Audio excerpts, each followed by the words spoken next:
What's going on, guys? Welcome back to RC Everyday. I'm back home from Kentucky. Had a good trip. Had a fun time out at that hobby shop, Juicebox Hobbies. My buddy Jeremy and all the new people I met out there, and some old friends. Like my buddy Austin, who I picked this blazer up from. I saw he was selling it back before Christmas, and it's like, you know, he does good patina work. So I love my blazer so much, I really wanted another one. You know how it is. It's better than one rig you love than 7, looks like now. But yeah, we've got some suspension stuff to do on this. So this truck has been used. I don't know how used it is. We talked about it in one of the other videos. The one on my 4Runner body had been through like 20 owners, and it was a mess. This one's got some issues, and we're going to walk through mainly chassis stuff today. I drove it there. I swapped on these tires and wheels, if you remember back. I painted these poorly, but you know, it's a patina truck, so we'll just see how that goes. But I did swap on a RC4wd TF2 servo because it just had a little cheap Amazon servo, and did that there, drove it at the shop, and yeah, we got 2 major glaring issues, one up front and one out back. So up front, everything's jiving good, except the shocks are bottomed out. We have no up travel at all. You know, no more flex than that. I mean, we're already getting into the tire a little bit, or the wheel arch. The main thing out back is the tire is sitting too far back in the wheel arch. So I'm not sure, you know, it's a used rig, may have different leaf springs on it. There's a lot of different say that 10 times. There's a lot of different length leaf springs out there on the market. So we don't know if this could have been pretty well beat truck and somebody swapped on new leaf springs because they broke one or ran it with a single leaf and got a whole bunch of axle wrap and just messed it up. So we got a lot of things to look at the back.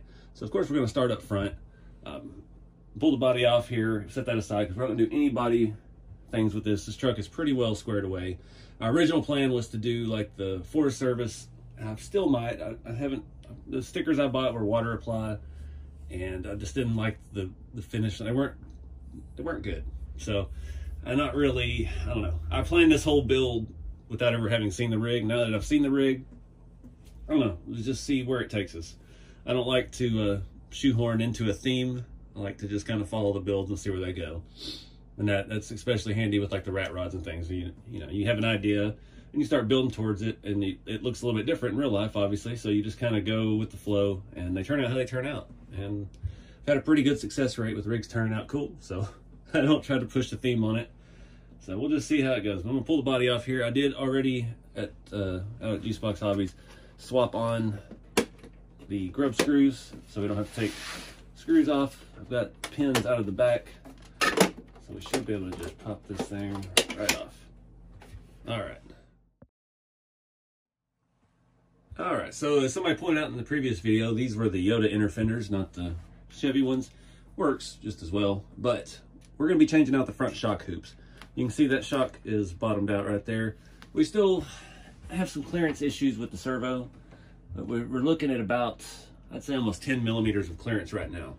So if we could get straight 10 mils of drop in the front and then still articulate more, we'll be okay.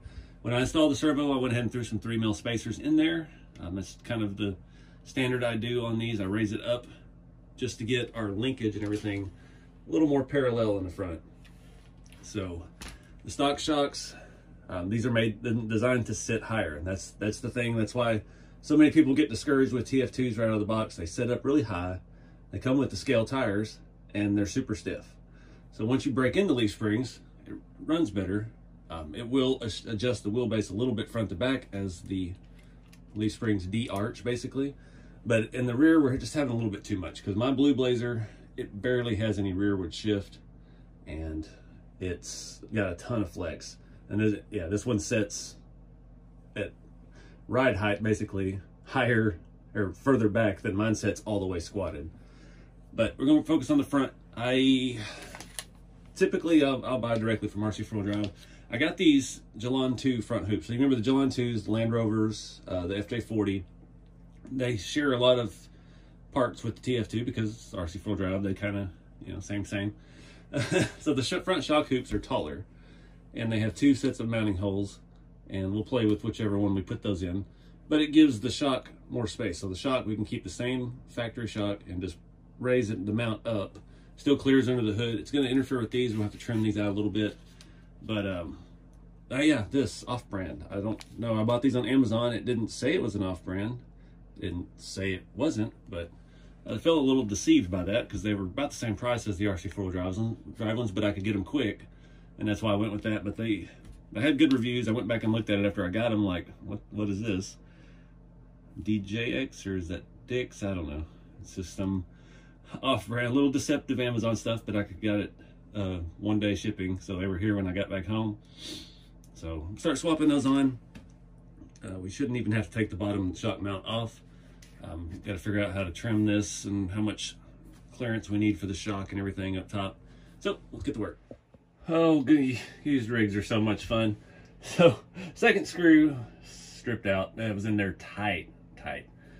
So figure that's a good talking point, because I always say I would like to buy used TF2s. Get you one of these. Nice metal cutoff wheel. You just cut a nice slit in it, as deep as you can get it without tearing up everything else around it.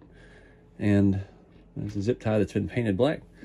And then you get you just a good flathead screwdriver, not the one you've been using as a chisel for 15 years, but you know, maybe like a new one. It's nice and sharp, so when you're pushing down on this, you run the risk of stabbing yourself in the finger and losing everything.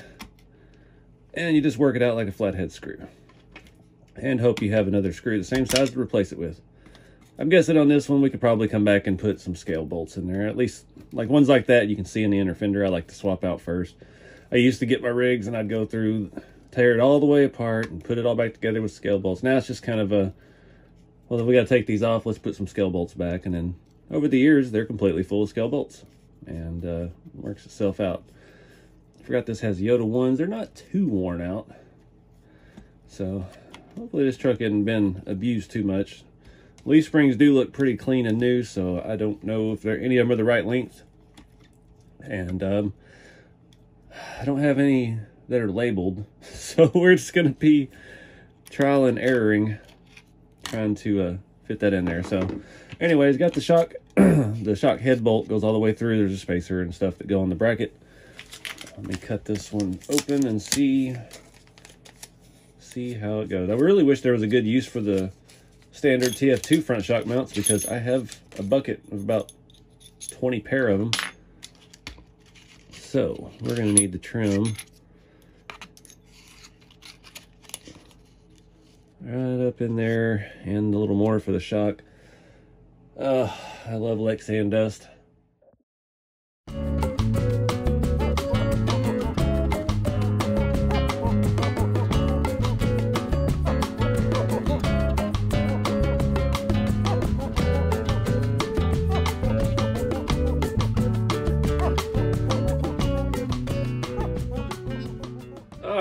Got that all back together with the new hoop. Looks pretty good. I checked the inside of that shock. So somebody removed the springs. That's another big Trailfinder 2 tech tip. Take the springs out of the shocks. Springs plus springs don't equal shocks. just scientific on you there. So yeah, I'm just waving this around like a magic wand. Some kind of grease in the shock equals shocks. Shock plus spring equal complete suspension. Don't know why they do it. It's just the nature of the beast. So I got my Cow RC Udder Butter. See my cool syringe. Running a little bit low, actually.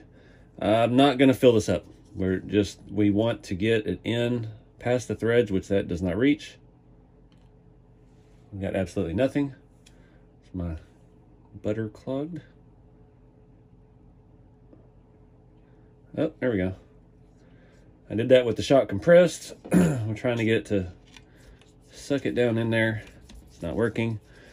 Find a sacrificial tool of some sorts. I don't see any. Well, I guess we'll use this nice clean little feller here. Just trying to get it down there. There we go. We can hear it moving around. I don't want all this on my screwdriver. What was it? The 4Runner actually had some, those shocks I put on it had some red grease in them. and it felt fantastic. That may be the ticket with the shocks. I don't have any red grease on its own, so we're using what we got. I do have some lithium grease. I've used that before. It works pretty well as well. We just need something so it's not just friction on friction. It's giving it a little bit of resistance going down, but not as much as that red grease did. So yeah, now we just gotta figure out what hole to mount this in. We have two new options. I need to actually find a thing and wipe that off real quick. So I hate shocks that leak. I hate shock oil everywhere. That's the biggest problem with old red. My original TF2 is it's got old SCX 10 shocks and they just leak. It's this, yeah. There's shock oil everywhere. So we can go to the top hole, but is that going to limit how much droop we have? So you got to find the balance with your shocks. This is on any crawler at all. You want to have up travel and you want to have down travel. So you want to have droop is what they call it. There's some rigs that are built fully droop suspension. They set completely compressed, and as it crawls, the shock pulls apart. I've even seen people put springs in backwards underneath the piston and the body so that the resistance is as it pulls apart instead of as it compresses. Totally different way of thinking. Has its time and place, just like everything that's ever been thought of. I don't necessarily like it, especially on a scale truck, but the TF2, you want to be in between. When we did the blue Scottsdale, those rear shocks were just a hair too short. I needed a little bit longer there, are pretty much maxed out, and the spring compressed it's compressing the spring. So those really needed to be a little bit bigger size. I think I've addressed that since then. I don't remember. I haven't even done nothing with that chassis. I forgot I switched the body of that TF2. So I'm kind of leaning more towards the lower hole on this mount, which if you look where the hole was originally, it's basically even 3 spacing. So if we go to the middle, we've moved up about 6 millimeter to the eye of the screw. And yeah, I think that's where I'm going to make it live. That way we get a little bit of up travel. That way it's not fighting itself when it's flexing. The other side can come down a little bit more. And I don't think this is going to cause us any issues. And we could compress all the way to the top mount and past it, actually, at least on this side, but we'll go for the compromise. Again, a little bit of up, a little bit of down. All right, got that side all back together. I do this side first. It's harder because the motor is here. That's kind of my motto with things. When you know something's worse one way, do that first, get it out of the way. Makes the second part a breeze. So let's see. I don't know. We're not getting quite that much up travel. Oh no, we're not getting nearly enough. What did I do? I'm going to go ahead and move it up to the top hole. I didn't really account for how much this chassis is squatting already. I do have one concerning sign. I'm afraid maybe all the leaf springs are wrong on this, because this front shackle is all the way out parallel with the front rail. That hanger is not looking good. So I'm thinking maybe we got the wrong kind of leaf springs on here, which is unfortunate because that's kind of my main reason for buying a used rig, to have broken in springs already. Saves a lot of time. So I'm gonna go ahead and move that up to the next hole and we'll see what's going on with it. All right, move the shock up. Everything up there is looking good. This is what's not looking good. That is not where it's supposed to be. See, we're not getting the flex now. We're limited. Well, we're still bottoming out the shock. I think somebody swapped on some new leaf springs and they are not for TF2. But I'm gonna get the other side caught up and do the same thing, just another 3 times, because I did this about 3 times. And we'll put the body back on. I want to see how this is all jiving, see if the front axle is moving way too far forward now. You got to look at it this way. Let me show you a side view. When you get a TF2, it's brand new. Sets up even higher than that, actually. And as that moves down, the whole axle moves forward on the truck. So that's our issue in the back, is it's moving everything too far back and making the wheelbase off. So I don't know exactly what to do. I mean, we got 3 leaves in here. They feel pretty soft. They don't look worn and scratched up, so I'm thinking there's some off-brand soft leaf maybe. So anyways, let's see where this takes us. Oh boy, welcome to my nightmare. So pretty certain these leaf springs are not factory. I based that off of the red ones, which I know I purchased RC4 drive. I have not used them on a rig. I've mounted them on a rig, but I have not run them. I don't like them. They're too soft. They don't work right. Yeah, it's just, it's a gimmick. Don't buy them. Just break in your regular leaf springs and do it right. But I'm basing my measurements off of those. So I have the red leaves. I know those are for TF2, and these are flatter than stock TF2 leaves, and they're about, I'm gonna say, a 1/4 inch shorter than what's on the front. So yeah. So we're gonna have to change all 4 of the main leaves out. I've been going through my bin trying to find 4 matching leaves. It looks like the best bet I have are these 4 here. They're not exact. They're used. This one has an O-ring stuck in the end of it, or some. Oh, I actually had wow, bushing. That's cool. That would have been really nice to have 4 of those, or 8 of those. So I think that's our wheelbase issues. So I do see another issue here on the back of this truck. The shocks. I'm not sure if you can see it from this angle. This cameras are all such fisheye now. It's got a cool exhaust on it. There's no spacer. That shock is leaning forward and hitting, the body's hitting the bracket. So we need to space that out 2 or 3 millimeter away from the shock mount. Spacers are your friends, guys. That's the way these kits work. That's the way the TF2, the Jalon 2, everything RC4 drive has done. Spacers are your friends. They use spacers on the front shock mounts, spacers on the bottom shock mounts on the axles, spacers on the top rear shock mounts. Same as my rat rod kits, and all my future stuff is built with the same ideology of spacers, rods, and rod ends, M3, everything.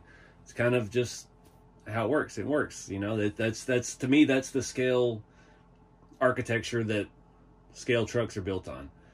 Not necessarily scale crawlers and rock crawling and all that's a different animal, but as far as detail and realism, spacers and M3 stuff, that's how I think and how I design my products. So yeah, we got a lot of work to do.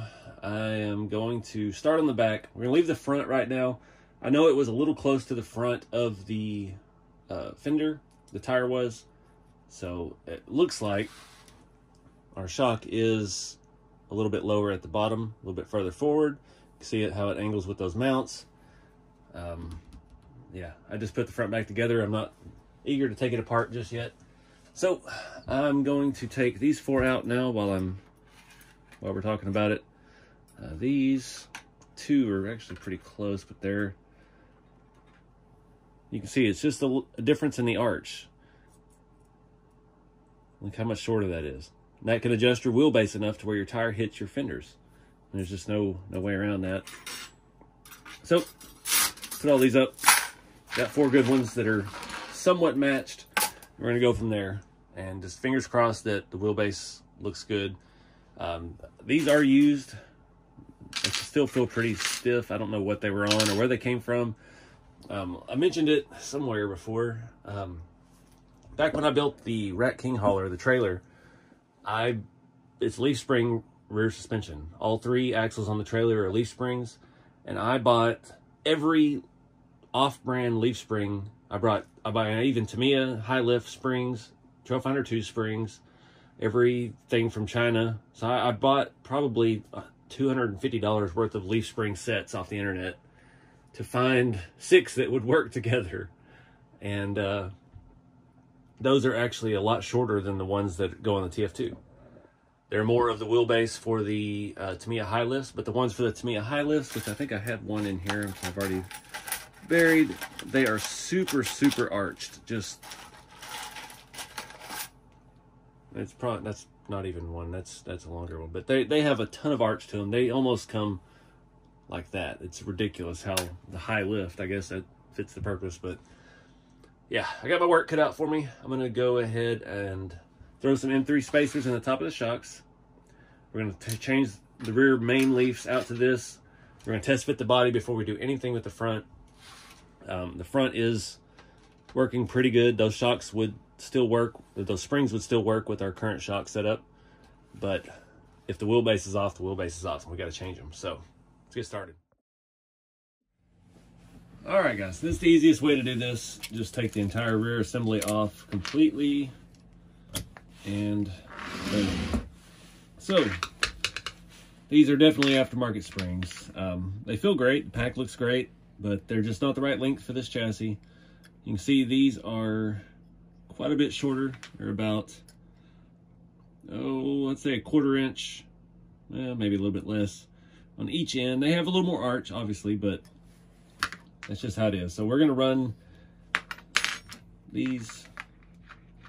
I'm gonna take all 3 of these off and just run singles at first. The rear on these are so light. Your battery's in the middle, all your motor, servo, everything's up front. The front has 3 leaves as well. So we're just gonna go follow the formula that works. We're gonna put the same thing that the Blue Blazer has on it. The Blue Blazer needs some extra springs in the back now, so we can recycle some of these. Pretty much all of your I can't talk today. It's been a long day. Intermediary leaves, those things. They're pretty much interchangeable. I've got leaves that usually you have, I think 4 that TF2s used to come with. You had a really short one, and then those 2. I mean, I've got 7 different length leaf springs. It's just, there's no rhyme or reason to it. There's no leaf spring commission for RC cars that regulates these things. It's whatever China produces, and we end up with what we end up with. So yeah, these are definitely too long.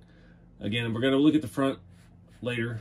I gotta find which 2 of these match. They came off of something, I don't know what. I'm thinking it's that one. That one's got the same kind of dimple in it. Looks like it was a rear spring in a past life as well. They have a little bit of a, yeah, those 2 are perfectly evenly matched.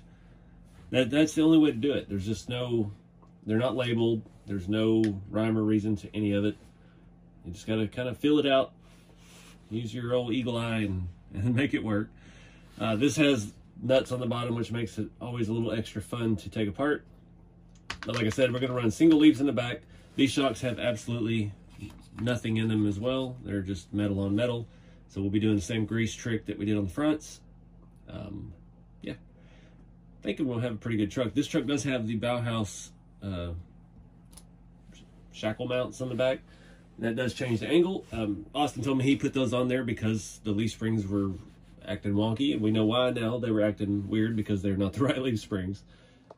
All right, the back is done. The back looks as good as it's gonna get. So it's pretty well centered. That's right height. 1 leaf spring. I did not grease the shocks. I forgot about that.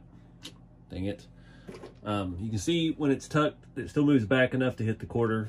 That's how my blue one is. That's just the nature of scale leaf springs. There's no way around it. The front we're getting more flex out of, but it's way too far forward. See how much we're getting to that fender. It is not supposed to be that way. It's supposed to be evenly getting into the fender front and back.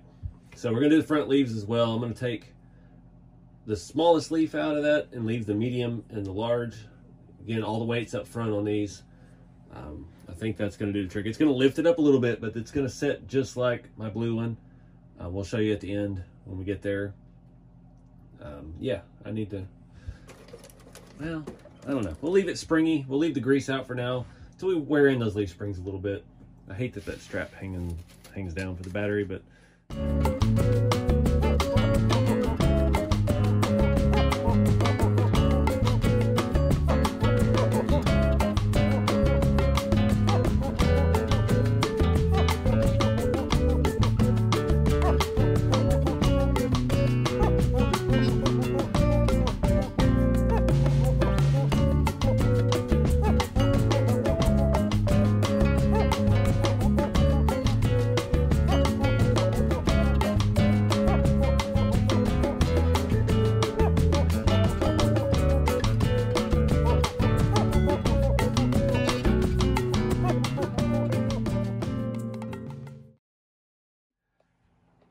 guys, got everything back together. We're setting a little high in the back.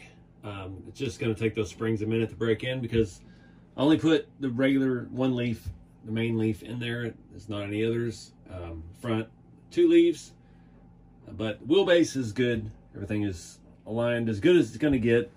You can see when we squat the rear of the tire still hits that before it hits the front. That's just how they are. That's how my blue one is. It crawls fantastically. We've got a lot more flex than we started with. We're still not to where my 4Runner is. The 4Runner has got some ridiculous amounts of flex, but it's a heavier truck and those are well broken in. But I'm digging it now. This truck's drivable now. It's been driving me nuts the last week, being stuck in the snow and the ice and everything, not being able to get back home and fix that leaf spring situation. Yeah, this is how it is with leaf spring trucks. They just, you can't fiddle with the wheelbase at all. It's 4-link trucks. It's a different animal altogether, but they all have their issues. But doesn't mean there's anything wrong with it. Like I paid top dollar for this truck because I wanted this patina work. Because my buddy Austin does airbrushing and he's just keeps getting better and better at it. And this truck had a vibe and it vibed with me. So you get what you put in. This truck, you know, it's well used, but it spoke to me and I, you know, want to make something out of it. That's the way it is with everything in life, guys. You don't have to have the nicest and the newest, the fanciest, the Vanquish. You can start with something used. You can start with something cheap. If you put in the effort, you can make it something cool. You can make it something that you're happy with and proud of.